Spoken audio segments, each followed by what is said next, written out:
at the point of doing our flag now. And the cookie crust is a rolled cookie recipe that I have. It is amazing, and I like vanilla and almond flavoring in mine. Some people like coconut. That's a really good too. So anyways, so what you do is you just take the cookie dough. It's a little bit crumbly, which is fine. And you're going to push it all out around the whole cookie sheet. You need a 12 by 18 cookie sheet to do this right. And you get it pushed out all the way. Nice and even. You can take a glass and roll in there. If you've got a smaller rolling pin, you can roll it in there also, as long as it doesn't stick, and pull it up. You do not need to grease your cookie sheet. By pushing this all around, you take away that benefit of the grease on the cookie sheet anyway. So what you want to do is bring it up the sides. You got to bring that up the sides, and you want to make sure that it is not too thin. In areas thicker, in areas that don't cook right that way. You want a nice cook on a nice baked cookie sheet, cookie crust, whatever you want to call it.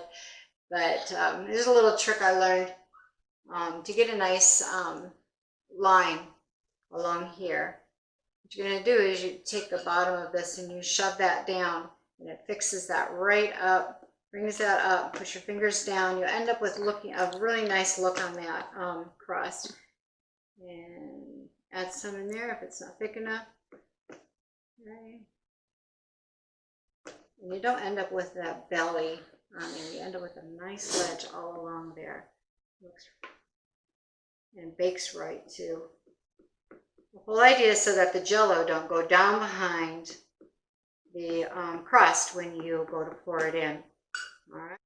All right, I got it all down here pretty good. I'm just finishing up the last little bit of the edges here. Good. It's not perfect, but it's not a perfect world, right? Okay. All right, so once you get this all done, take your fork and poke it. That's where you can let out any frustrations if you want. This is so that it doesn't belly up while you are while it's baking, because it will do that. That's for sure. So make sure you get this nice and good. It will fluff up because of the baking powder in it, and it's really, really a good crust. So that's about it. It's ready to go in the oven. All right, we are going to be making the Jell-O mixture now.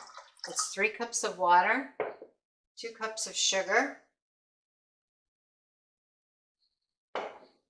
and 6 tablespoons of cornstarch.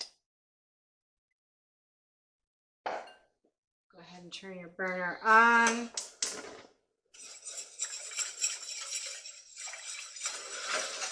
Now what you're going to be looking for in this, you want that cornstarch. See how it looks like milk right now? You want that cornstarch to start working in there, and it will become clear. That's when you will dump in your Jell-O mix, your Jell-Os, your 3 ounces or your 6 ounces of Jell-O. All right, as you can see, this has cleared. It obviously is not going to be completely clear, but it's not that milky white anymore, and my burners get too hot. All right, so this is when you dump in your Jell-O. Oh, you can smell that strawberry smell. It's amazing. We have to do a, lack of a better word, a dam over here, so to speak, a dam wall to do the strawberry Jell-O so it doesn't roll into where we're going to be putting our blue. So I got myself a piece of tin foil and I folded it over, and you just want it to be kind of thick, and you get an idea of where you want your piece to be. And it doesn't have to be exact. If you want it more square, more rectangle, that's up to you. This is your project. So come down here. I'm going to turn this over and do it this way. I like that better. I'm going to fold this into about there. Front. And you're going to fold your bottom up. You're going to take that bottom. You get a shot of this so I can see it. You're going to fold it up about an inch, ½ inch to an inch. Oh, without a rip. Okay. What that's going to do, and you're going to put that side where the blue is going to go. You do not want that on the red side. We want to be able to take this off. And then you're going to bend it right there. And put that down, just like that. All right, that will stop the red Jell-O from rolling in on you. All right, I got these little square bottoms and these glasses that help hold that in place to keep it down right where I need it. Got it on my edges. And we are good to go. I really like that. That turned out really well. Okay, so take your strawberries and you're going to put them on here. I got about 4 cups. You don't want too many. Because what's going to happen is you'll end up with too much Jell-O. So move them around a little bit, and I like to take them and cut them lengthways to put them along my border here. And the rest of them after that, they don't have to be, but this just helps keep that little wall kind of there, so to speak. And you want to come around a little bit and get just down on this little better. So you can see where I've got that going there like that. So now this is a little bit more time consuming, but I'm telling you the flavors are well worth it. And so we just move these all around. Do not want it warm, trust me on this, because it will run under. You want it kind of thick.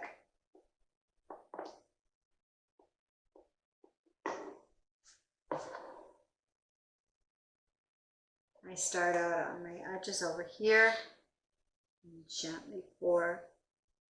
Do not just gush it on there. You're going to be in trouble. Let it gently pour, cover every berry. Try not to go over your ledge. If it happens, it happens, but try very hard not to.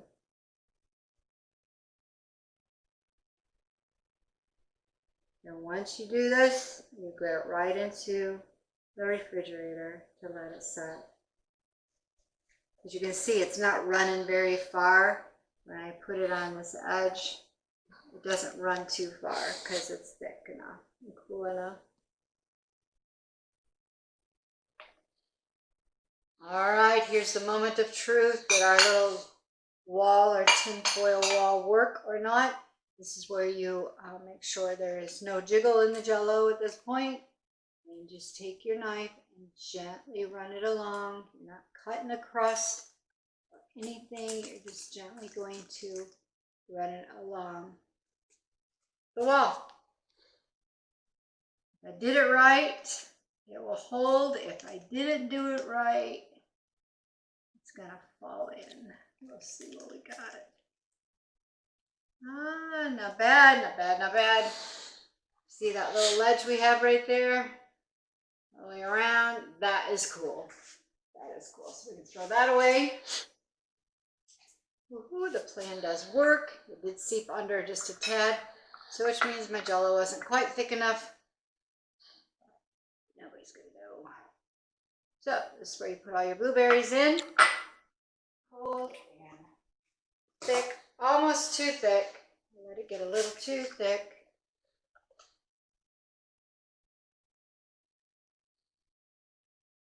Pour it right over all the berries.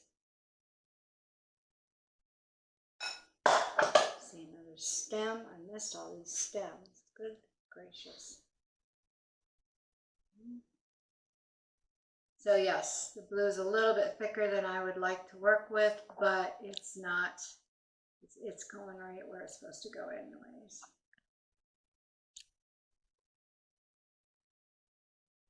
All right, the Jell-O's set, everything's cool. It's so exciting. This is the fun part.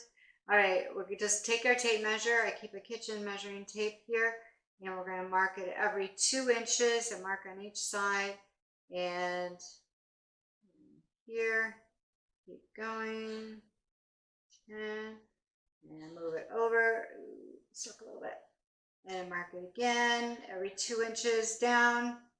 And with the big end, you have 2 ends. I did a small end, small star, and a lot larger star. And you're just going to start going around your whole thing with Cool Whip. It's going to clean up any of those edges that you thought were really disgusting. They're not perfect, but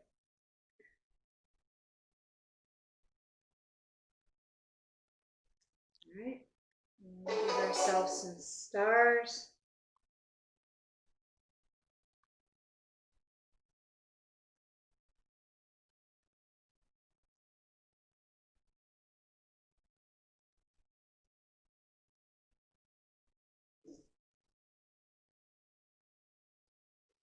All right, now the bigger tip. Where you marked before, those little 2-inch lines I told you about, sure they were visible. I'm going to stop and look for them.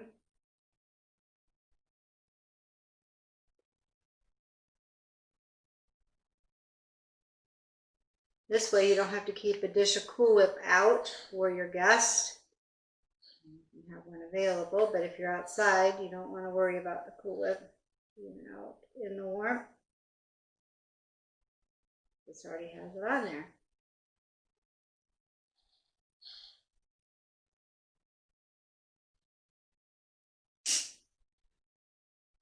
Well, here's our Independence Day celebration dessert table. One that you could be proud of, that you worked hard for, and everybody can enjoy it, and you still can enjoy all of your customers, or not your customers, sorry, that you could still all enjoy all of your guests for the day. I just want to say I am thankful for this country. I am thankful for all those who have fought for the freedom that we all have experienced to this day. My father, my father-in-law, my grandfather, my great-grandfather, and many people in our family, as well as many others, have fought for the freedom of this country. And I thank them, and I thank God for them.